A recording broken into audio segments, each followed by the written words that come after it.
Bangladesh bank সহ বিভিন্ন সরকারি এবং বেসরকারি ব্যাংকের জবের প্রিপারেশন নিচ্ছেন, কিন্তু ফোকাস রাইটিং নিয়ে কোনো প্রকার সমস্যা ফেস করেননি এরকম মানুষের সংখ্যা খুব একটা বেশি না। আজকের ভিডিওটা শুধুমাত্র তারাই দেখবেন যারা ফোকাস রাইটিং এ ফোকাস করতে গিয়ে সমস্যায় পড়ছেন এবং ফোকাস রাইটিং এ ফোকাস করতে গিয়ে নিজের বাকি পড়াশোনা থেকে ফোকাস হারিয়ে ফেলছেন। বাকি কারো এই ভিডিওটা কোনো কাজে লাগবে না, সুতরাং এই ভিডিওটা দেখে আপনি সময় নষ্ট করবেন না। আমি বিশ্বাস করি যে এই ভিডিওটা দেখে সময় নষ্ট করার মতো সময়ও আপনার হাতে নেই। আমি আরেকটা জিনিস বিশ্বাস করি, সেটা হচ্ছে যে এই ভিডিওটা যদি আপনি শুরু থেকে শেষ পর্যন্ত দেখেন, ইনশাআল্লাহ ফোকাস রাইটিং এর উপর ফোকাসটা আপনার আরো বেশি গভীর হবে।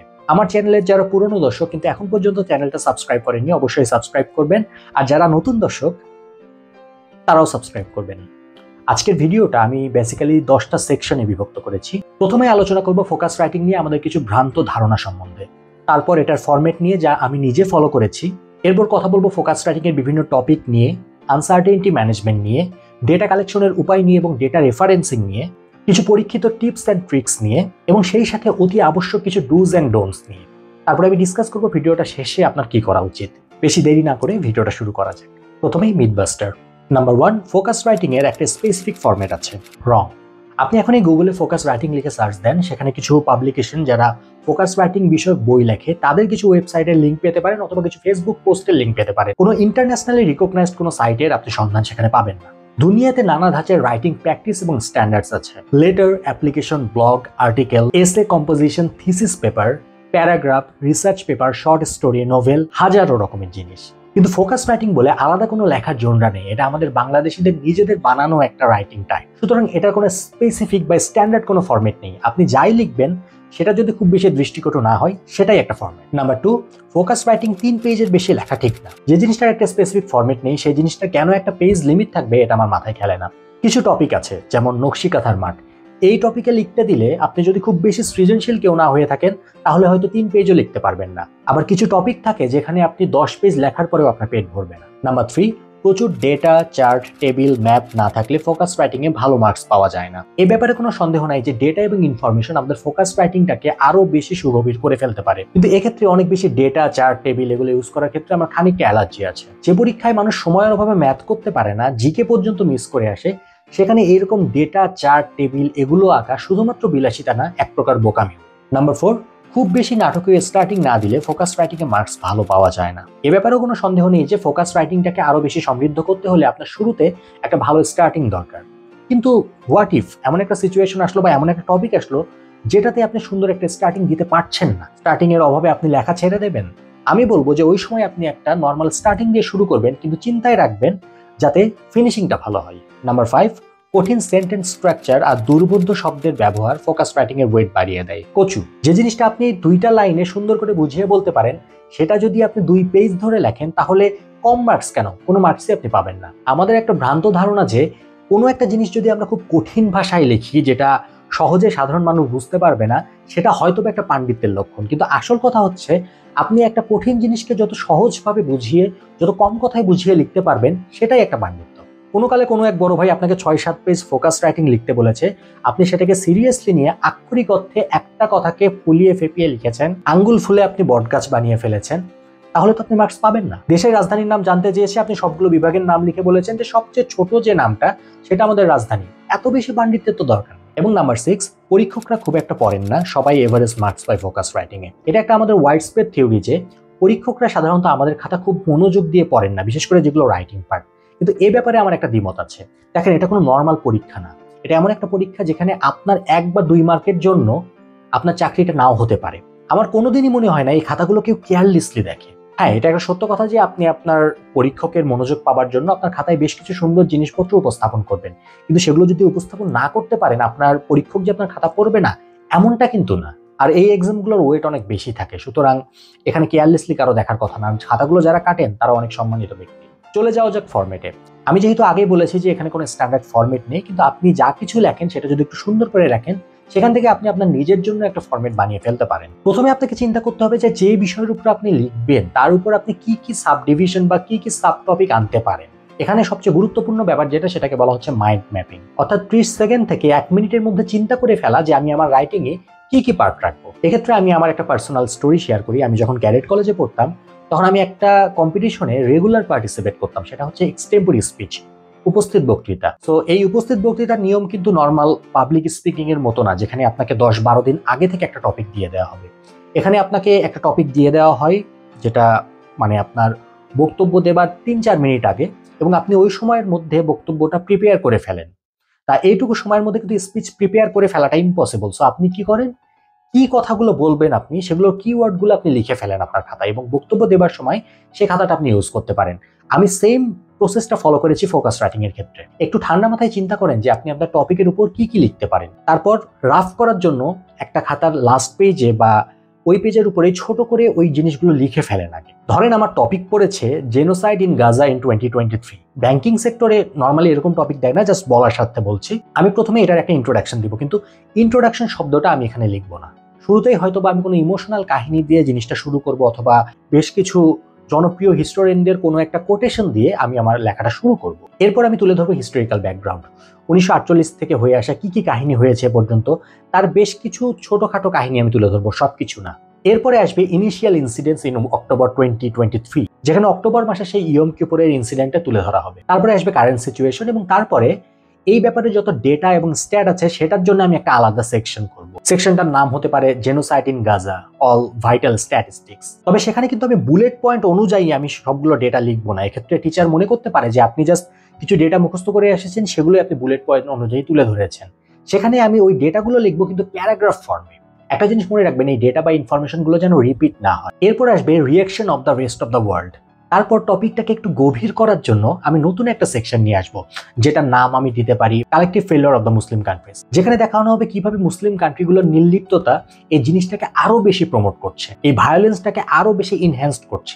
তবে মনে রাখতে হবে এই জিনিসটা লিখতে গিয়ে যেন আপনার লেখার ফোকাসটা না হারিয়ে যায়। গত কয়েকদিন আগে এলজিবিটিকিউ মুসলিম কমিউনিটি নিয়ে আমি একটা ভিডিও পাবলিশ করেছি। আপনি যদি ভিডিওটা দেখেন, আপনি শুরুতে দেখবেন আমি কিন্তু প্রথমে ওই সমকামী মুসলিম সম্প্রদায় নিয়েই কথা বলছিলাম, কিন্তু আস্তে আস্তে আমি টপিকটা পশ্চিমাদের দ্বিচারিতার দিকে নিয়ে গেলাম, যেখানে আমি দেখালাম পশ্চিমাদের হিপোক্রেসির কারণে এবং তাদের মিডিয়ার প্রমোশনের কারণে কিভাবে এই জিনিসটা মুসলিম সমাজে ধীরে ধীরে বৃদ্ধি পাচ্ছে। ভিডিওর ক্ষেত্রে এরকম ডিফোকাস আপনি করতে পারেন, কিন্তু এই লেখার ক্ষেত্রে এভাবে এতটা দূরে সরে যাবেন না যাতে আপনার ফিনিশিং টানতে কষ্ট হয়। তারপর আমি লিখবো কি টেকঅ্যাওয়েজ, যেখানে এই কাহিনী থেকে আমরা বাংলাদেশিরা কি কি শিক্ষা নিতে পারি সে সম্বন্ধে কিছু একটা লেখা থাকে। মনে রাখতে হবে কোনো ইন্টারন্যাশনাল টপিকে যখন আপনি লিখবেন, ওইটার সাথে বাংলাদেশে কোনো সিচুয়েশনকে আপনি রিলেট করতে পারেন কিনা। আপনি কোনোভাবে গাজায় যে মানুষগুলো এখন বসবাস করছে তাদের সাথে আপনি রোহিঙ্গাদের কোনো একটা সম্পর্ক ঘটাতে পারেন কিনা, অথবা যখন বাংলাদেশে কোনো টপিকে আপনি লিখছেন তখন ইন্টারন্যাশনাল পার্সপেক্টিভ বা গ্লোবাল পার্সপেক্টিভের কোনো ইস্যুকে আপনি বাংলাদেশের সাথে রিলেট করতে পারেন কিনা। এরপরে আমি দেখাবো প্রবাবল কিছু সলিউশন,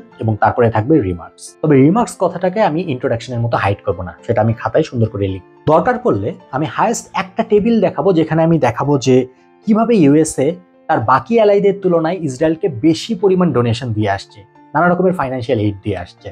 তবে এর বেশি কিছু আমি সেখানে তুলে ধরবো না। এরপরে আসা যাক ফোকাস রাইটিং এর টপিক নিয়ে। আপনাকে কেউই 100% গ্যারান্টি দিতে পারবে না যে এই জোনটা থেকেই আপনার টপিকগুলো আসবে, বা এগুলো পড়লেই আপনার ফোকাস রাইটিং এর মোটামুটি সব টপিক কভার করা হয়ে যাবে। তবে বাজারে যে ফোকাস রাইটিং এর বইগুলো পাওয়া যায়, সেখানে যে টপিকগুলো দেওয়া থাকে, সেই টপিকগুলো সবগুলোর উপর যদি আপনার ভালো প্রিপারেশন থাকে, সেক্ষেত্রে আপনি কিছু না কিছু তো লিখে আসতে পারবেন। তবে এই ক্ষেত্রে আমার একটা ভালো সাজেশন আছে, সেটা হচ্ছে যে কোনো টপিকে লেখার আগে আপনি প্রথমে চেষ্টা করবেন যে আপনার কনসেপ্টটা যেন ক্লিয়ার থাকে, অর্থাৎ প্রথমে টপিকের উপর ধারণা না দিয়ে কনসেপ্টের উপর ধারণা নেবেন। যেহেতু ব্যাংকিং সেক্টর, এখানে ফাইন্যান্স এবং ব্যাংকিং রিলেটেড অনেক টপিক আসতে পারে, সুতরাং এই ব্যাপারগুলোতে আপনার দক্ষতা থাকতে হবে। তবে দক্ষতা যদি না থাকে, কারণ এটা খুবই স্বাভাবিক যে বেশিরভাগ মানুষই আসছে নন ফাইন্যান্সিয়াল ব্যাকগ্রাউন্ড থেকে, সুতরাং এই ব্যাপারে আপনার জানাশোনা নাই থাকতে পারে। তবে খুব বেশি ডিপ নলেজ লাগবে এমন কোনো ব্যাপার না। তবে কনসেপ্টগুলো যদি ক্লিয়ার করে যান, কিছু নির্দিষ্ট কিছু জিনিসপত্র আছে যে জিনিসগুলোর উপর যদি আপনার ধারণা ভালো থাকে, আপনি ঠিকই ভালো মতো লিখতে পারবেন। তাই যারা একদমই নতুন, অর্থাৎ সিজনড কেউ না, আপনারা অভিজ্ঞরা অনেক কিছু পড়াশোনা করে ফেলেছেন কিন্তু একেবারেই নতুন করে শুরু করছেন, তাদেরকে বলবো প্রথমে কনসেপ্ট ক্লিয়ার করেন। কনসেপ্ট ক্লিয়ার করতে আমি বোঝাচ্ছি যে বিভিন্ন ফাইন্যান্সিয়াল বা নন ফাইন্যান্সিয়াল যে টার্মসগুলো আছে বিভিন্ন টপিকের উপর, সেই জিনিসগুলোকে আগে ভালো মতো পড়ে ফেলা, হয়তো একটু গুগল সার্চ করে বা একটু চ্যাট জিপিটির মাধ্যমে ওই কনসেপ্টগুলো দেখে ফেলা, এবং ওর উপরে যখন আপনি এই ব্যাপারগুলো নলেজগুলো গ্যাদার করবেন, তখন দেখবেন যে কোনো টপিকেই আপনি এই জিনিসগুলোর ইন্টারসেকশন ঘটাতে পারছেন। ফর এক্সাম্পল, ধরেন আপনি ফাইন্যান্সিয়াল ইনক্লুশন কি এই ব্যাপারটা জানেন না, কিন্তু ডিজিটাল ব্যাংকিং এর উপরে আপনার ভালো ধারণা আছে। সুতরাং যখন ফাইন্যান্সিয়াল ইনক্লুশন এই টপিকটা আসবে, তখন কিন্তু আপনি কোনোভাবে ডিজিটাল ব্যাংকিংকে এখানে নিয়ে আসতে পারবেন ওই ধারণা থেকে, কারণ ডিজিটাল ব্যাংকিং কিন্তু ফাইন্যান্সিয়াল ইনক্লুশনের জন্য খুবই ইম্পর্ট্যান্ট একটা ব্যাপার। তাই শুরুতেই টার্ম ওয়াইজ যান, তারপরে আপনি টপিক ওয়াইজ যান। শুরুতেই যদি আপনি একটা স্পেসিফিক টপিকের ভেতরে ঢুকে যান তাহলে শুধু আপনি ওই টপিকটারই উপর মাস্টার হবেন, কিন্তু আপনি যদি আগে টার্মগুলো ক্লিয়ার করে আসেন তারপরে দেখবেন যে টপিকে যখন ঢুকবেন তখন আপনার জন্য ব্যাপারগুলো ইজি হয়ে যাচ্ছে, কারণ আপনি আপনার নলেজের ইন্টারসেকশন ঘটাতে পারছেন। সো এখন টার্মসগুলো কোথায় পাবেন? বিভিন্ন যে ফোকাস রাইটিং এর বইগুলো পাওয়া যায় সেখানে যে আপনার ইন্ডেক্স আছে, ইন্ডেক্সে যে টপিকগুলো দেওয়া আছে ওখান থেকে আপনি কিওয়ার্ডগুলো সিলেক্ট করে ফেলুন এবং ওইগুলোর উপরে আগে আপনি একটা গুগল সার্চ করুন, বা আগে যেভাবে বললাম সেভাবে সার্চ করে আপনি সুন্দর করে ওটার উপরে যে কনসেপ্টটা আছে ওটাকে ক্লিয়ার করুন। তারপরে দেখবেন যে ওই টপিকটা আপনার জন্য ইজিয়ার হয়ে যাচ্ছে। তো এত বেশি যে আপনার টপিক, আপনি কোন কোন টপিকটা পড়বেন আর পড়বেন না এই ব্যাপারেও কিন্তু একটা আপনার কনফিউশন থেকে যেতে পারে। আমি বলবো যে আপনি একটু কমন সেন্সটা খাটাবেন। প্রথমেই ওই টপিকগুলো বাদ দিবেন যে টপিকগুলো আসার মতোই না। এটা কিভাবে বুঝবেন? একটু কমন সেন্স খাটান, চিন্তা করে দেখেন যে দেশের যে এখন পরিস্থিতি, এই অবস্থায় আপনার কোনো পরীক্ষায় এরকম টপিক আসার কথা না যে পদ্মা সেতু এবং আমাদের ভবিষ্যৎ, তাই না? এরকম জিনিসপত্র কিন্তু আসার কথা না। সুতরাং এরকম যে টপিকগুলো আছে ওই টপিকগুলো আগে ওমিট আউট করে ফেলেন, তারপর আপনি আপনার প্রিপারেশন শুরু করেন। Uncertainty management. আচ্ছা, যদি এমন হয় এমন একটা টপিক পড়লো যে ব্যাপারে আপনার তেমন কোনো ভালো ধারণা নাই, তাহলে আপনি কি করবেন? আমার বাংলাদেশ ব্যাংক এডির উপরে বানানো একটা ভিডিওতে আমি বলেছিলাম যে ফোকাস রাইটিংটা শুরুতে লিখতে, কিন্তু এমন হতেই পারে যে আপনার টপিকটা সুপার আনকমন, ধরেন নকশি কাঁথার মাঠ। এরকম পরিস্থিতিতে কারা ভালো লেখে জানেন? যারা ঘাবড়ায় না, কারণ টপিকটা কিন্তু তার একার ক্ষেত্রে আনকমন না, সবার ক্ষেত্রে আনকমন। সুতরাং আপনি নিজেকে প্রথমে এই বুঝটা দেবেন যে এখন সবার জন্য টপিক আনকমন, সেহেতু এটা একটা লেভেল প্লেইং ফিল্ড। সুতরাং গেমটা কিন্তু সবার জন্য সমান হয়ে গেল। হতে পারতো যে ব্যাংকিং রিলেটেড কোনো একটা টপিক এসেছে যেখানে যারা ব্যাংকার অথবা যারা ব্যাংকে জব করেছেন বা ব্যাংকিং এর উপর পড়াশোনা করেছেন তারা অনেক বেশি ওখানে লিখতে পারবেন, কিন্তু আপনি লিখতে পারছেন না। সেক্ষেত্রে এটা কি আপনার জন্য ইজিয়ার টপিক না? সো আমি মনে করি আনকমন টপিক ব্যাপারটা কিন্তু একটা মানে কি বলবো, ব্লেজিং ইন ডিসগাইজ টাইপ ব্যাপার। তো এগুলো ক্ষেত্রে আপনি ফার্স্ট যে কাজটা করবেন সেটা হচ্ছে আপনি আপনার স্ট্র্যাটেজিটাকে ইম্প্রোভাইজ করবেন। শুরুতে এমন কোনো সেকশনে চলে যান যেখান থেকে আপনার ইজি মার্ক আছে, যেমন আপনি জিকে লিখতে পারেন, ট্রান্সলেশন লিখতে পারেন, অথবা আপনি শুরুতে ম্যাথ করতে পারেন। সেক্ষেত্রে হ্যাঁ, যখন আপনি দেখছেন আপনার টপিকটা আনকমন, এবং ইন দ্য মিন টাইম আপনার পরীক্ষার প্রসেসে যখন আপনি পরীক্ষা দিচ্ছেন, যেহেতু একটা আনকমন টপিক পড়েছে, এই জিনিসটা কিন্তু আপনার মাথায় ঘুরতে থাকবে এবং অ্যাট দ্য সেম টাইম আপনার মাথায় কিন্তু আইডিয়া আসতে থাকবে যে নকশি কাঁথার মাঠের উপর আমি কি লিখতে পারি। তো এভাবে আপনি আপনার আনকমন টপিককে ট্যাকল দেবেন। একটা জিনিস মনে রাখবেন, সুপার কমন টপিকটা কিন্তু সবচেয়ে কঠিন একটা জিনিস, কারণ অনেকেই দেখবেন পরীক্ষা দিয়ে এসে খুবই কনফিডেন্ট থাকে যে খুব ভালো লিখে এসেছে, কিন্তু সুপার কমন টপিক পাবার পরে যে সমস্যাটা হয় সেটা হচ্ছে আপনি একটা ডিসিশন ডিলেমায় চলে যান যে কোন জিনিসটা লিখবো, কোন জিনিসটা বাদ দিব। অনেকে অনেক কিছু লিখে আসার পরেও খুব বেশি কমন কথা লিখে আসার কারণে তারা টেকে না, হয়তোবা তারা কমন টপিকে এমন কিছু বোরিং কথাবার্তা লিখেছে যেটা দেখে স্যার খুব একটা নাম্বার তাদেরকে দেয়নি। সুতরাং টপিক যদি আপনার জন্য কমন না পড়ে সেক্ষেত্রে এখানে মানে আপনার হারানোর কিছু নাই, কিন্তু গেইন করার মতো অনেক কিছু আছে। কিন্তু টপিক অনেকের জন্য কমন পড়েছে, আপনার জন্য কমন পড়েনি, সেক্ষেত্রে দোষটা আপনার। এবার আসা যাক আমার খুবই একটা ফেভারিট পার্টে, ডেটা কালেকশন। আমি অনেক আগেই বলেছিলাম যে ডেটা কালেকশনের ক্ষেত্রে অলওয়েজ মাথায় রাখবেন যে এক্সেপশনাল কি ডেটা কালেক্ট করা যেতে পারে। এখন কথা হচ্ছে আপনি তো কোনো মঙ্গল গ্রহ থেকে আপনার ডেটাটা নিয়ে আসবেন না। সো কি করার আছে? এটাই করবেন যে কমন ডেটাগুলো সবার মাথায় ঘুরছে বা সবাই লিখছে, সবাই জানছে, এই জিনিসগুলো একটু কম ইউজ করার ট্রাই করবেন। সেই সাথে ইন্টারেস্টিং কিছু ডেটা বের করার চেষ্টা করবেন যে জিনিসটা আপনার ভালো লাগে। ডেটা কালেকশনের জন্য শুরুতেই আপনি 2-3টা খাতা ম্যানেজ করবেন এবং আপনার খাতাকে 3 ভাগে ভাগ করে ফেলবেন। একটা ভাগে আপনি শুধুমাত্র সেই ডেটাগুলো লিখবেন যেগুলো কারেন্ট ডেটা, যেগুলো ইয়ার টু ইয়ার চেঞ্জ হয়। সেক্ষেত্রে আপনার একটা কাজ বেঁচে যাবে, সেটা হচ্ছে ডেটা কম্প্যারিজনের। ধরেন বাংলাদেশের যে পার ক্যাপিটাল জিডিপি এই বছরের, সেটার জন্য আপনি আগে 3-4 বছরের ডেটা আপনার কাছে রাখবেন এবং পরের যে 3-4 বছর আপনি যদি আপনার রিক্রুটমেন্টের এই যে প্রসেসটা আপনি কন্টিনিউ করতে থাকেন আগামী 3-4 বছর, সেক্ষেত্রেও কিন্তু ওই জিনিসটা আপনার ওই খাতাটা আপনার কাজে লাগবে। সুতরাং ওই খাতায় থাকবে শুধুমাত্র যে ডেটাগুলো চেঞ্জ হয় সেই ডেটাগুলো। আরেকটা পার্টে আপনি রাখবেন শুধুমাত্র ওয়ান টাইম ইউজ যে ডেটাগুলো নর্মালি আমাদের কাছে আসে না বা মানে ইয়ার টু ইয়ার বেসিসে আসে না, মাঝে মধ্যে আসে। যেমন বিগত যে সরকার ছিল তারা গত 15 বছরে ব্যাংকিং সেক্টরের মাধ্যমে কত টাকা বাইরে পাচার করেছে, এই ব্যাপারটা এটা কিন্তু মানে হঠাৎ করে স্ট্যাটিস্টিক্সটা চলে এসেছে এবং আমরা এখন এটা ইদানিং দেখছি। তো এরকম ডেটার জন্য আপনার খাতার একটা পার্ট থাকে।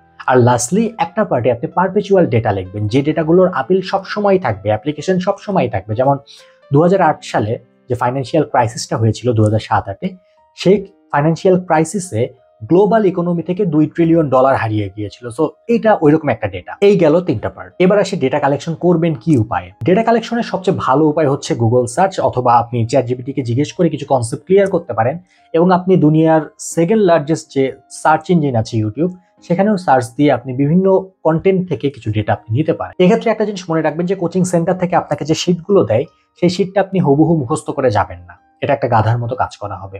আপনি ওই শিটটা দেখবেন, ওখান থেকে যদি খুবই গুরুত্বপূর্ণ কোনো ডেটা থাকে সেটা কালেক্ট করবেন এবং দেখবেন তারা একটা টপিককে কিভাবে ডিভাইড করছে, বাট জিনিসগুলো মুখস্থ করবেন। যে টাকা খরচ করে আপনি কোচিং এ পড়াশোনা করছেন তার থেকে 10 গুণ কম টাকা খরচ করে আপনি ইন্টারনেটের ব্যবস্থা করেন এবং সেখান থেকেই আপনি অনেক ডেটা নিজে নিজে বের করতে পারবেন। গুগলে সার্চ দিয়ে তো আপনি পাবেনই, এছাড়া আপনি চ্যাটজিপিটিতে কোনো কিছু সার্চ দিয়ে কোনো কিছু কনসেপ্টটা ক্লিয়ার করতে পারেন।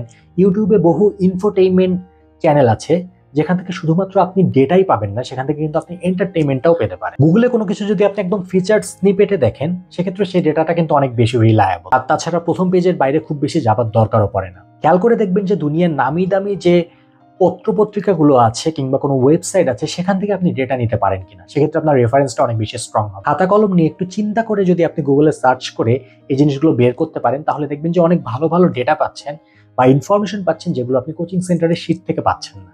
আরেকটা ব্যাপার হচ্ছে সোশ্যাল মিডিয়া থেকে কোনো ডেটা যদি আপনি নিতে চান বা মানে ফেসবুক বা টুইটারে মানুষজন অনেক কিছু লেখে, রেফারেন্স সহই লেখে, এইগুলো জিনিস আপনি অ্যাভয়েড করার চেষ্টা করবেন।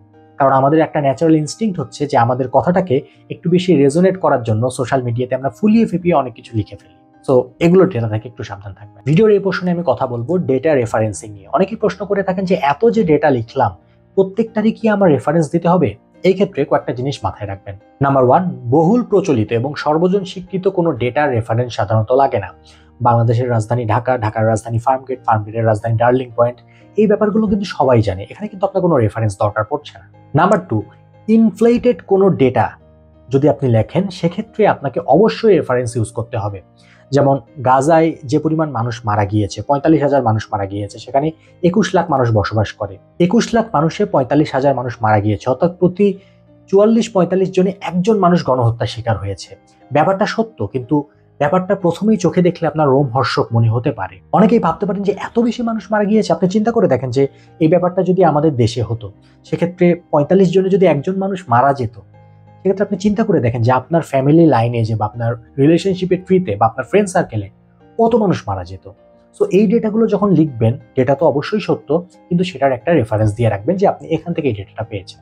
সিঙ্গেল কোনো ডেটার ক্ষেত্রে নর্মালি রেফারেন্স ইউজ করবেন না, তবে যদি কম্প্যারিজনে চলে যান সেক্ষেত্রে আপনার রেফারেন্স ইউজ করতে হবে। যেমন এই বছরে ধরেন এই সময় ইয়ার টু ইয়ার বেসিসে এই সময় আমাদের আপনার যে মানে ইনফ্লেশন রেট সেটা হচ্ছে 10.87%। এই জিনিসটা যদি আপনি কথাটা লেখেন যে বর্তমানে এই সময়ে আমাদের inflation rate 10.87%, that's good. But আপনি যদি গত 3-4 বছরের সাথে আপনার বর্তমানে যে ইনফ্লেশন রেট সেটাকে যদি আপনি কম্পেয়ার করতে চান সেক্ষেত্রে অবশ্যই আপনাকে রেফারেন্স ব্যবহার করতে হবে। ধরেন আপনি এমন একটা ডেটা ইউজ করতে চান যেটার ক্রেডিবিলিটি নিয়ে সমস্যা আছে, আবার একই সাথে আপনি ডেটার রেফারেন্স ভুলে গিয়েছেন, চেষ্টা করবেন জিনিসটা এড়িয়ে যেতে। এবং আরেকটা ব্যাপার মাথায় রাখবেন, সেটা হচ্ছে যে কোনো ইনফ্লেটেড জিনিস বা যে জিনিসটা দেখতে প্রথমে আপনার বিশ্বাস হয় না কিন্তু আপনি পরে বিশ্বাস করেন, এইরকম জিনিসটা কখনোই ভুল লিখে আসবেন না। সে ফর এক্সাম্পল, গাজাতে 21 লাখ মানুষে 45,000 মানুষ মারা গিয়েছে। আমরা কিন্তু এইটা টিভি চ্যানেল বা বিভিন্ন নিউজ আর্টিকেল প্রত্যেকটা জায়গায় আমি এই জিনিসটা দেখছি, কিন্তু ব্যাপারটা হচ্ছে কি, আপনি যদি এই 2.1 মিলিয়ন মানুষকে 2.1 লাখ লিখে আসেন কোনোভাবে বা একটা জিরো কম দেন এবং পরীক্ষকের চোখে যদি ওটা পড়ে, তাহলে কিন্তু আপনার 12টা বাজবে, আর 12টা বাজলে কিন্তু এক্সাম শেষ হয়ে যায়। সো মোট কথা এটাই, ডেটা রেফারেন্স জানুন আর না জানুন, ডেটা ভুল লেখা যাবে না। এবার যে পোর্শনে কথা বলবো সেখানে আমি তুলে ধরবো আপনার ফোকাস রাইটিংটাকে স্ট্রং করার জন্য আপনার কি কি জিনিস করা উচিত। Number 1, read. খুবই ক্লিশে একটা ব্যাপার, কিন্তু সবচেয়ে বেশি ইম্পর্টেন্ট এবং সবচেয়ে বেশি ইফেক্টিভ সাজেশন এটাই, থাম্বনেল এটাই। আপনি যদি ভালো স্পিকার হতে চান আপনাকে ভালো লিসেনার হতে হবে, এবং আপনি যদি ভালো রাইটার হতে চান আপনাকে খুব বেশি পড়তে হবে। দুনিয়ার সবচেয়ে ভালো রাইটার যারা ছিলেন বা এখন আছেন, আপনারা দেখবেন তাদের পড়াশোনা করার হ্যাবিট অনেক বেশি, তারা বহু বিষয়ে পড়াশোনা করেন। নাম্বার 2, যে কোনো একটা ওয়েবসাইট থেকে প্রতিদিন একটা করে হলেও আর্টিকেল পড়ুন। আমার ক্ষেত্রে বলি, আমি একজন ক্রিকেটের ফ্যান, সো ESPN ক্রিকইনফোতে প্রতিদিন যে আর্টিকেলগুলো আসে আমি প্রত্যেকটাই কোনো না কোনো সময়ে পড়ে ফেলি। ক্রিকেট পছন্দ করি, এই কারণে আমার আর্টিকেলগুলো পড়তে ভালো লাগে, এবং তাছাড়া আমি খেয়াল করি তাদের সেন্টেন্সের স্ট্রাকচারগুলো কেমন, তারা কি কি ওয়ার্ড ব্যবহার করছে, কিভাবে একটা সুন্দর টাইটেল নির্ধারণ করা সম্ভব। ESPN ক্রিকইনফোর একটা সিস্টার ওয়েবসাইট আছে যেটাকে বলা হচ্ছে দ্য ক্রিকেট মান্থলি, ওখানে যে আর্টিকেলগুলো আসে ওখান থেকেও আমি বেশ কিছু হেল্প পেয়েছি এই ব্যাপারে। আপনিও আপনার পছন্দের এরকম কোনো একটা ওয়েবসাইট খুঁজে বের করুন। আপনার যদি রান্না করতে ভালো লাগে সেই ক্ষেত্রে কোনো ওয়েবসাইট, বা আপনার যদি বাইকের ব্যাপারে ফ্যাসিনেশন থাকে সেই ক্ষেত্রে যদি কোনো ওয়েবসাইট পান, এই ওয়েবসাইটগুলো থেকে আপনি ওই আর্টিকেল একটা করে দিনে পড়ুন অন্তত। সেক্ষেত্রে যে সুবিধাটা হবে সেটা হচ্ছে যে একই সাথে আপনার ওই আর্টিকেলগুলো পড়তে বোর লাগবে না, কারণ ওগুলো আপনার হবি বা শখের জিনিসপত্র, আর সেকেন্ডলি ওখান থেকে আপনি বিভিন্ন রকমের সেন্টেন্স স্ট্রাকচার এবং বিভিন্ন নতুন শব্দের অ্যাপ্লিকেশন শিখবেন। নাম্বার 3, যে আর্টিকেলটা আপনি পড়ছেন ওটাকে সামারাইজ করার চেষ্টা করেন 4-5 সেন্টেন্সে এবং এই জিনিসটা কাউকে দেখান। এটা যে একদম হ্যান্ড রিটেন হতে হবে তা না, আপনি মনে মনেও করতে পারেন অথবা মুখে বলেও করতে পারেন। এই হ্যাকটা কাজে লাগবে 100%। নাম্বার 4, যা কিছু পড়ছেন সেটার ইংলিশ ভার্সন বা বাংলা ভার্সন দুটাই মাথায় রাখুন। ধরেন আপনি খুবই ফেমাস একটা পার্সোনালিটির একটা কোটেশন মুখস্থ করেছেন ইংলিশে, এখন আপনার টপিক পড়েছে বাংলায় যেখানে আপনি ওই কোটেশনটা ইউজ করতে চাচ্ছেন। আপনি এখন ইংলিশ থেকে বাংলায় ওই মুহূর্তে হয়তোবা ভাবানুবাদ করতে পারবেন না, আক্ষরিক অনুবাদ করতে হবে, সেক্ষেত্রে কিন্তু এই কোটেশনের ওয়েটটা থাকবে না। তো যা কিছুই কালেক্ট করছেন না কেন ওইটার মানে যে কাউন্টার ভার্সনটা আছে ইংলিশ হোক বাংলা হোক সেটা জেনে রাখবেন। এই যে আপনি সামারি লিখলেন, এই জিনিসটা আপনি কাউকে দেখান, এমন কাউকে দেখান যার এইগুলো ব্যাপারে এক্সপার্টিস আছে। আপনি যখন ফোকাস রাইটিং এর উপর বেশ কিছু ড্রাই রান দেন, যে জিনিসগুলো আপনি খাতায় লেখেন, এটা কাউকে দিয়ে পড়িয়ে দেখান যিনি এই জিনিসগুলো ভালো বোঝেন। সেক্ষেত্রে আপনি আপনার ভুলগুলো খুব সহজে চিহ্নিত করতে পারবেন। হয়তোবা ভাবছেন আপনি খুবই ভালো লিখছেন কিন্তু আদতে আপনি খুব একটা ভালো লেখেন নাই। সো একজন অনেস্ট ইভ্যালুয়েটর দরকার আপনার জন্য। নাম্বার 6, শেষ ভালো যার সব ভালো তার। আপনাকে একটা সুন্দর ফিনিশিং টানতে হবে। এমন অনেক এক্সাম্পল আছে যারা ম্যাথ ভালো লিখেছে, ফোকাস রাইটিংও মোটামুটি লিখে এসেছে, জিকে অনেক বেশি পেরেছে কিন্তু তারা রিটেনে টেকেনি, জাস্ট বিকজ তাদের ফোকাস রাইটিং এর ফিনিশিংটা ভালো ছিল না। কথা বলা যাক আপনার কি কি করা উচিত নয় ফোকাস রাইটিং লেখার সময় বা এটার প্রিপারেশনের সময়। Number 1, do not believe ChatGPT blindly. আজকাল আমরা অনেকেই গুগলের থেকে চ্যাটজিপিটিতে সার্চ দিতে পছন্দ করি, কারণ গুগলের যে অ্যান্সারটা ওটা একটা স্ট্রাকচার্ড অ্যান্সার, আপনাকে একটা ফরম্যাটেড অ্যান্সার সে দেয়, কিন্তু চ্যাটজিপিটির যে অ্যান্সারটা ওটা আপনার মনের মতো অ্যান্সার। তবে এই ক্ষেত্রে কেয়ারফুল হওয়া উচিত, কারণ চ্যাটজিপিটি বিভিন্ন সময় আপনাকে কনফিডেন্টলি চাপা মারবে। আমি যখন আমার চ্যানেলে সমকামী মুসলিম কমিউনিটি এই ভিডিওটার উপরে কাজ করি, তখন আমি চ্যাটজিপিটিকে দুটো কোশ্চেন করেছিলাম। একটা কোশ্চেন হচ্ছে যে বর্তমান সময়ে আমেরিকাতে সমকামী মুসলিমের সংখ্যা কত এবং সমকামী মুসলিম ইমামের সংখ্যা কত। দ্বিতীয় যে কোয়েশ্চেনটা ছিল সমকামী মুসলিম ইমামের সংখ্যা, সেটা সে ঠিক বলেছিল, সেটা হয়তো বা 7 জন বা 8 জন এরকম কিছু একটা। কিন্তু আমার প্রথম প্রশ্ন যেটা ছিল যে আমেরিকাতে সমকামী মুসলিমের সংখ্যা কত, সেক্ষেত্রে সে আমাকে খুবই কনফিডেন্টলি জানিয়েছিল যে 5 লাখের আশেপাশে। এখন আমেরিকাতে 40 থেকে 45 লাখের মতো মুসলমান বাস করে, সেখানে 5 লাখই সমকামী। এই জিনিসটা আমার খুবই জিনিসটা চোখে লাগলো। পরে আমি গুগলে সার্চ করলাম এবং গুগলে সার্চ করে আমি জানতে পারলাম যে এ ব্যাপারে স্পেসিফিক কোনো তথ্য নেই, এটা নিয়ে খুব বেশি রিসার্চ করা হয়নি। তবে ব্যাপারটা 1 লাখ বা 1 লাখের আশেপাশে কোনো একটা সংখ্যা হতে পারে। সো চ্যাটজিপিটি যেটা বলে সেটাকে আপনি বেদবাক্য হিসেবে মেনে নেবেন। Number 2, comparison with reporters and journalist. অনেকেই আমার কাছে কমপ্লেইন করেন যে আমি যে লেখাটা লিখি এটা তো কোনোভাবে পত্রিকার এডিটোরিয়াল বা যারা রিপোর্ট লেখে তাদের রিপোর্টের মতো বা এডিটোরিয়ালের মতো হয় না। আমি জানি না তাদের এত বেশি এক্সপেকটেশন কেন নিজের উপর। প্রথমত, যারা পত্রিকায় এডিটোরিয়াল লেখেন বা রিপোর্ট লেখেন তারা কিন্তু এটা লেখার আগে অনেক সময় পান। তারা গুগল সার্চ দেন, ইয়াহুতে দেখেন বা বিভিন্ন আর্টিকেল থেকে আগের কোনো রেকর্ড থেকে জিনিসগুলো তারা কালেক্ট করেন এবং ওই অনুযায়ী তারা একটা স্ট্রাকচারে লেখেন। এই লেখাটা তারা তাদের ঊর্ধ্বতন যারা থাকে তাদেরকে দিয়ে তারা প্রুফ রিড করিয়ে নেন। তারপর তারা গ্রামারলির মতো বিভিন্ন ওয়েবসাইট আছে বা বিভিন্ন স্পেল চেকার আছে যেগুলো দ্বারা তারা চেক করে নেন। তারপর জিনিসটাকে একটা স্ট্যান্ডার্ডাইজড ফরম্যাটে আনার পরে সেটাকে পাবলিশ করা হয়। আর এদিকে আপনার ক্ষেত্রে কি হয়, আপনি ইনস্ট্যান্ট একটা টপিক পান, ইনস্ট্যান্ট একটা টপিকের উপর আপনাকে লিখতে হয় যেটা সম্বন্ধে আপনার ধারণা এত বেশি গভীরও না। তো আপনি কিভাবে চিন্তা করেন যে আপনার লেখাটা প্রথম আলোর আনিসুল হকের মতো হবে? Number 3, maps and charts. এ ব্যাপারে আমি শুরুতেই বলেছি যে এই ব্যাপারে আমার অ্যালার্জি আছে। এ কারণেই যে অনেকেই তাদের খাতায় বিভিন্ন রকমের বার ডায়াগ্রাম, পাই চার্ট, মানচিত্র এঁকে বসে থাকে। আপনার যে পরীক্ষক সে কোনোভাবেই এক্সপেক্ট করে না যে আপনার খাতায় এরকম পাওয়ার পয়েন্ট প্রেজেন্টেশনের মতো জিনিসপত্র থাকবে। হ্যাঁ, আপনি আমাকে লজিক দেখাতে পারেন যে কোনো কিছুকে খুব সুন্দরভাবে উপস্থাপন করতে হলে আমাদেরকে এরকম কিছু জিনিসপত্র ইউজ করতে হবে। এই ব্যাপারটা আমি ধরে নিচ্ছি সত্য, কিন্তু আপনাকে এই জিনিসটাও মাথায় রাখতে হবে আপনার একটা টাইম কনস্ট্রেন্ট আছে। এটা বিসিএস পরীক্ষার মতো না যেখানে 4 ঘন্টা আপনি একই টপিকে একই সাবজেক্টে লিখছেন। ইভেন বিসিএস এর এমন মানুষ আছে যারা রেফারেন্স আমি আপনাকে দিতে পারবো, যারা বিসিএস সম্পূর্ণ পরীক্ষায় একটা ম্যাপও আঁকেন কিন্তু ফরেন ক্যাডার হয়েছেন। অন্যদিকে আপনি একটা 2 ঘন্টা পরীক্ষা দিচ্ছেন যেখানে আপনার টপিক বারবার শিফট করছে, বিভিন্ন সাবজেক্ট থেকে বিভিন্ন সাবজেক্টে আপনি চলে যাচ্ছেন, কখনো ম্যাথ করছেন, কখনো জিকে করছেন, কখনো ট্রান্সলেশন করছেন, কখনো ফোকাস রাইটিং লিখছেন, ইংলিশে লিখছেন, বাংলায় লিখছেন।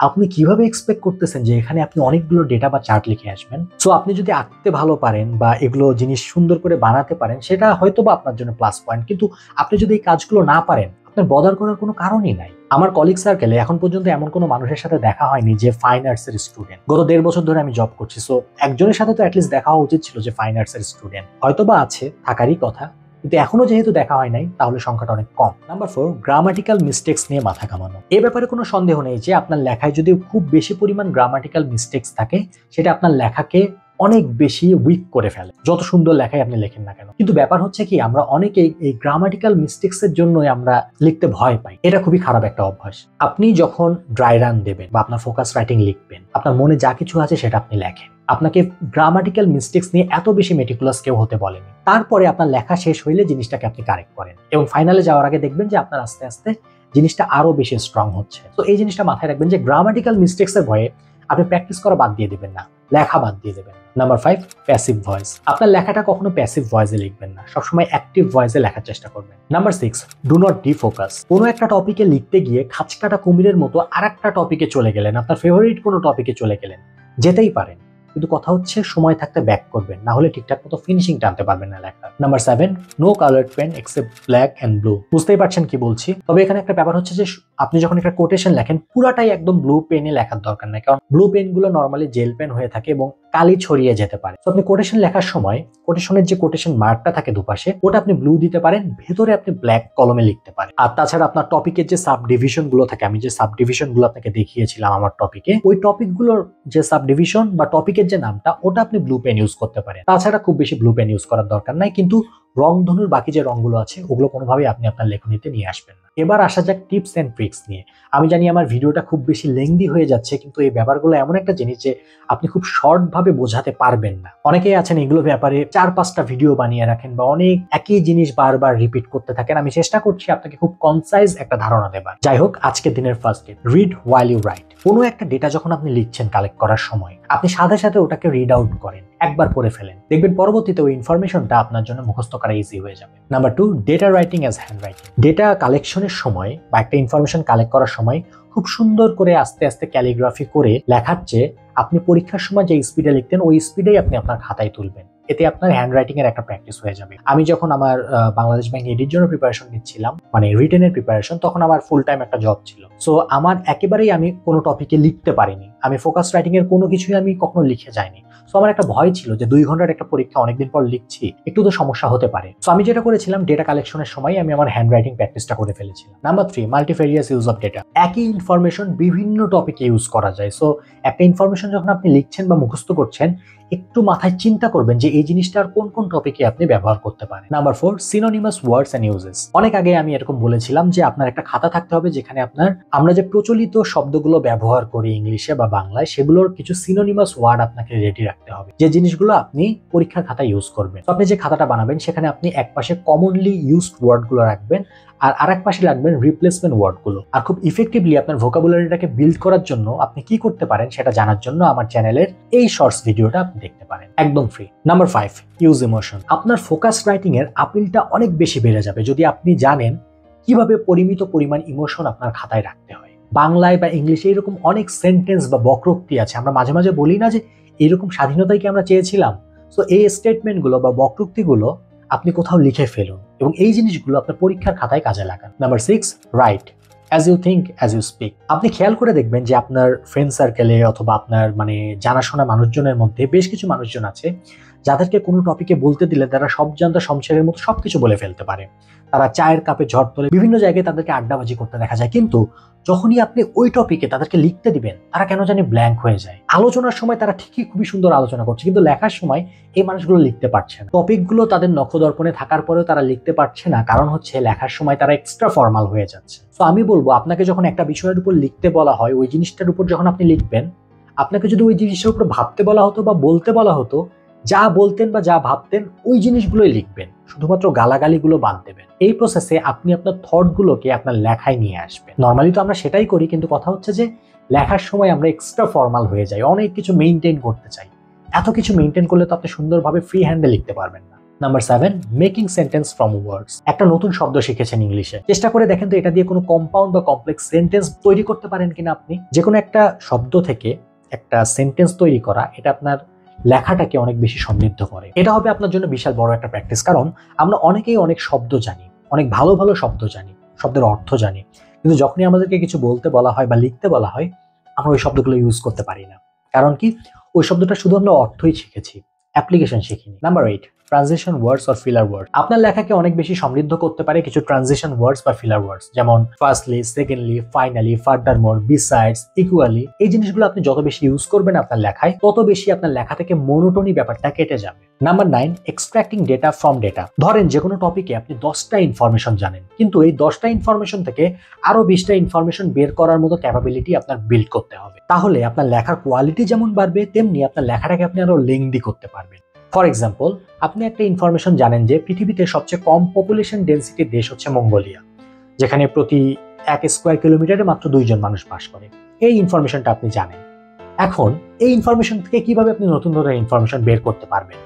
আপনি চিন্তা করে দেখলেন যে পৃথিবীর যে এভারেজ পপুলেশন ডেন্সিটি, ওটা যদি মঙ্গোলিয়ার মতো হতো, সেক্ষেত্রে পৃথিবীর পপুলেশন হতো এখন ইউএস এর পপুলেশনের থেকেও কম। এখন ইউএস এর পপুলেশন কত? 33 থেকে 34 কোটির মতো হবে। দুনিয়ার পপুলেশন কত? 800 কোটি। সো আপনি এখান থেকে আরেকটা ব্যাপার বের করতে পারলেন, সেটা হচ্ছে যে পৃথিবীর বর্তমানে এভারেজ যে পপুলেশন ডেন্সিটি, সেটা মঙ্গোলিয়ার থেকে অ্যাটলিস্ট 24 গুণ বেশি। তো দেখেন, একটা ইনফরমেশন থেকে আপনি আরো কতগুলো ইনফরমেশন বের করে ফেলতে পারছেন। সো নেক্সট টাইম কখনো কমপ্লেইন করবেন না যে ভাইয়া 6-7 পেজ লেখার মতো তো কিছু পাচ্ছি না। আপনি পারছেন না কারণ আপনি থিঙ্ক করছেন না। আমি আমার ভিডিওটা ঠিক লাস্ট পোর্শনে। এখন আমি আপনাকে বলবো আপনার এই মুহূর্ত থেকে কি করা উচিত। আপনি যদি খুব এক্সপিরিয়েন্সড কেউ হয়ে থাকেন, যে অনেক বছর ধরে আপনি ব্যাংকিং বা এই রিলেটেড ফিল্ডগুলোতে পরীক্ষা দিয়ে আসছেন কিন্তু এখনো ক্লিক করতে পারছেন না, আমি আপনাকে বলবো ঘড়ি ধরে আপনি ফোকাস রাইটিং লেখার প্র্যাকটিস করুন। আপনার খাতাটা কাউকে দিয়ে ইভালুয়েট করে নিন, যিনি এই ব্যাপারগুলোকে গভীর থেকে জানেন, আর বিভিন্ন বিষয়ে আপনার কনসেপ্টগুলোকে আরো বেশি গভীর করে ফেলুন। আর যারা একেবারেই নতুন এই ফিল্ডে, তাদেরকে আমি বলবো সবাই যা কিছু করছে, যেভাবে প্র্যাকটিস করছে, যেভাবে নিজেকে প্রিপেয়ার করছে, আপনি যদি সেম কাজগুলোই করেন, তাহলে কিন্তু আপনার কম্পিটিটিভ অ্যাডভান্টেজ বলে কিছু থাকবে না। যেহেতু আপনার সামনে একটা লম্বা ফিউচার আছে ইনশাআল্লাহ, সো আপনি এই ভিডিওটা আবার শুরু থেকে দেখেন। আপনি দেখেন তো এখান থেকে নতুন কি কি আপনি পাচ্ছেন, কোন জিনিসগুলো আপনার জন্য দরকার হচ্ছে, বা পুরো ভিডিওটাকে আপনি ফলো করার চেষ্টা করেন। অভিজ্ঞতার ক্ষেত্রে বা যারা অনেক পরীক্ষা দিয়ে ফেলেছেন অলরেডি, তাদের ক্ষেত্রে জিনিসগুলো খুবই ঝামেলার মনে হতে পারে, কারণ এখানে অনেকগুলো স্টেপস আপনি অলরেডি জানেন, তাই না? সো আপনার এগুলো দরকার নেই। সো আপনি বের করেন যে যে জিনিসগুলো আপনার বেশি দরকার, সেই জিনিসগুলো আপনি ফলো করার চেষ্টা করেন। কিন্তু যারা নতুন, আমি বলবো যে পুরো ভিডিওটা আরেকবার দেখে আপনার নিজেকে ঝালাই করুন। আমার এই ভিডিওটার জিনিসপত্র যদি আপনি ঠিকঠাক মতো আমলে নেন, আমি বিলিভ করি যে আপনার লেখাটা আরো বেশি স্ট্রং হবে। ভিডিও শেষ করবো তার আগে ওয়ান লাস্ট ওয়ার্ড, যেটা বললে আপনি আমার উপর খেপেও যেতে পারেন, কিন্তু এটা বলাটা আমার জন্য একরকমের ডিফেন্স মেকানিজম। সেটা হচ্ছে কি, এইরকম চাকরির পরীক্ষায় ফোকাস রাইটিং বা এইরকম জিনিসপত্র যেগুলো, এখানে লাকের অনেক বড় একটা ব্যাপার থাকে। আমার ক্ষেত্রে বলি, আমার যে বাংলাদেশ ব্যাংক এডির পরীক্ষাটা ছিল, সেখানে আমি মাত্র 2টা ম্যাথ পেরেছিলাম 5টা ম্যাথের মধ্যে। ওখানে আমার 18 মার্ক নাই, কিন্তু তারপরে আমি আমার কনফিডেন্স হারাইনি এই কারণে যে আমি যে ফোকাস রাইটিং 2টা লিখে এসেছি, ওই 2টা টপিক আমার সুপার কমন ছিল, ওই ব্যাপারে অনেক জানাশোনা ছিল। সো আমি ওখানে 18 মার্ক হারানোর পরেও আমি সাহস হারাইনি পরীক্ষার সময়। কিন্তু পরীক্ষা দিয়ে আমি খুব বেশি হোপফুল ছিলাম না। আমি কখনো বিলিভও করি না যে মাত্র 2টা ম্যাথ দিয়ে জিনিসটা পার পাওয়া সম্ভব। তো এখানে লাক একটা বিশাল বড় ফ্যাক্টর। আমরা সবাই নিজেদের এক্সপার্টিসটাকে প্রমাণ করতে চাই, নিজেকে অনেক এক্সপার্ট হিসেবে সবার সামনে উপস্থাপন করতে চাই যে আমি অনেক কিছু জানি, বা আমার যে স্ট্র্যাটেজিগুলো, এগুলোই সবচেয়ে স্ট্রং স্ট্র্যাটেজি। কিন্তু আমরা সবসময় একটা জিনিস ভুলে যাই, যেখানে লাক একটা বিশাল বড় ব্যাপার। আপনার মাত্র 2টা ম্যাথ হয়েছে, তারপরে আপনি টিকছেন, কারণ কি? কারণ আপনি ফোকাস রাইটিং ভালো লিখেছেন। ফোকাস রাইটিং কেন ভালো লিখেছেন? কারণ আপনার টপিক কমন ছিল, ওই টপিকে পড়ে এসেছেন। দুনিয়াতে 1000টা টপিক, সব তো পড়েন নাই, ওই টপিকটা ওই দিন আপনার ক্লিক করেছে এবং আপনি পেরেছেন। কিন্তু এখানে আরেকটা ব্যাপার হচ্ছে যে আপনি যত বেশি প্র্যাকটিস করবেন, তত বেশি লাকটা আপনার কাছে আসতে থাকবে। মাথায় রাখবেন, লাক যে আপনার হাতে এসে বসে থাকবে ব্যাপারটা এরকম না, কিন্তু যত বেশি চেষ্টা করছেন, লাক তত বেশি আপনার কাছে আসছে। তো একটু আউট অফ দ্য বক্স চিন্তা করুন। আমি যে সাজেশনগুলো দিলাম, এগুলো থেকে নিজে কিছু বের করার চেষ্টা করুন, নিজের কৌশলে পরিবর্তন আনুন। ভাগ্য আপনার হাতে থাকবে এই গ্যারান্টি আমি দেবো না, কিন্তু ভাগ্য এক পা করে আপনার দিকে এগোতে থাকবে। Good luck, thank you very much.